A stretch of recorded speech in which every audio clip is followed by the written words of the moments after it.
their witness and their help, I came to faith in Jesus Christ. So that's, Herb was what they call nowadays, they say a networker, you know, somebody that gets people together and somehow does that. So Herb was an unconsciously and not a planned networker, but that's how God actually used him. There's two things I'll say very shortly. I said that was read today in the church that he's a straight shooter. Is that right? And Herb had the ability not to say a lot and not to explain a lot. And I've heard him give interviews, and my goodness, he said, someone says, how did you get this idea to write Idols for Destruction? And he said, well, I just knew what the problem was.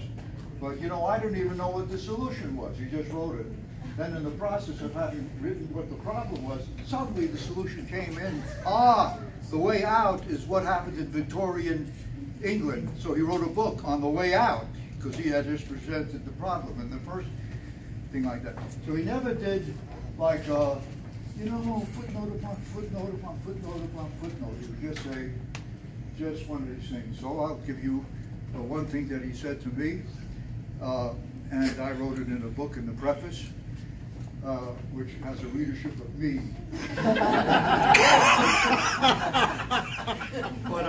But I enjoyed it immensely.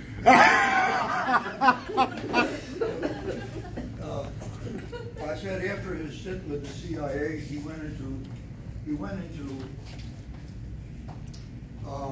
what do you call financial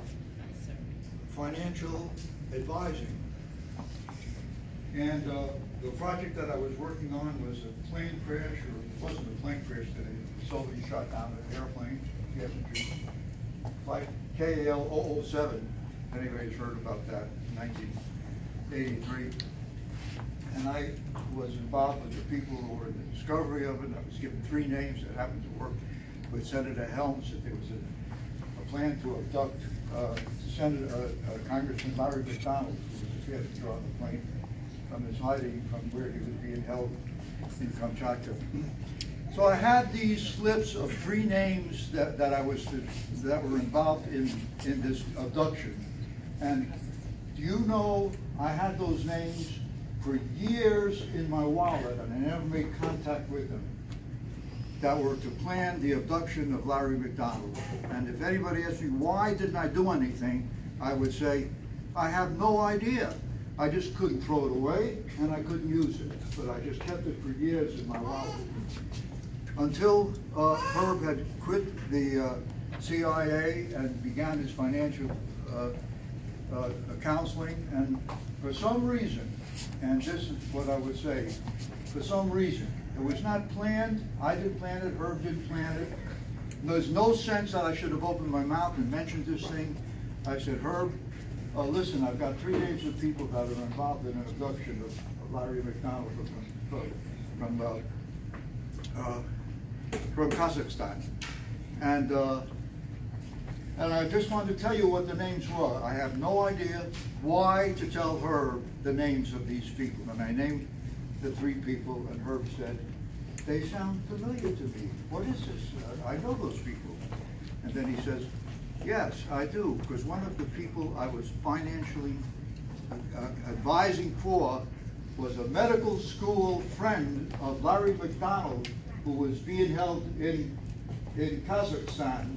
Just happened to be a medical doctor, just happened to be a friend of the man that was central to what I was trying to do. How did he get that connection? No idea. No idea how it happened. But when I say the Lord, we used him for contacting, for trying up things, without any sense discernible how it would be. And he said, if you would contact Dr. Jordan, who was his friend of Larry McDonald, he's in Georgia, and you speak to him about this incident, and he'll tell you who these 3 people are. These are the 3 people that you're telling me now that they're involved in the abduction of Larry McDonald from the Soviet hands. And he gave me the telephone number of Dr. Jordan, who was his person that he was counseling, in financial counseling. Just happened to be, he gave it to me and I phoned him up, and sure enough he says, yes, these are the 3 people. And he gave me the names, and I phoned up one who was happened to be Green Beret, who led the operation. And I said this, after years of having the basic material in my wallet and never using it, it took my brother to make the connection, to make it usable. And I phoned up the Green Beret. So Herb he's very learned, he's very studious, but God used him in ways that are not reducible to his knowledge to further some other thing that happened to be first. And last thing I would say is that when Herb started his being a financial advisor, I says, and I was at a particular place in my life which I needed a little financial advisor. Herb, give me some financial advice. Go ahead. Give me some advice. So he jumped at it. He says, I will. Get a job. That's Herb. That is your dad.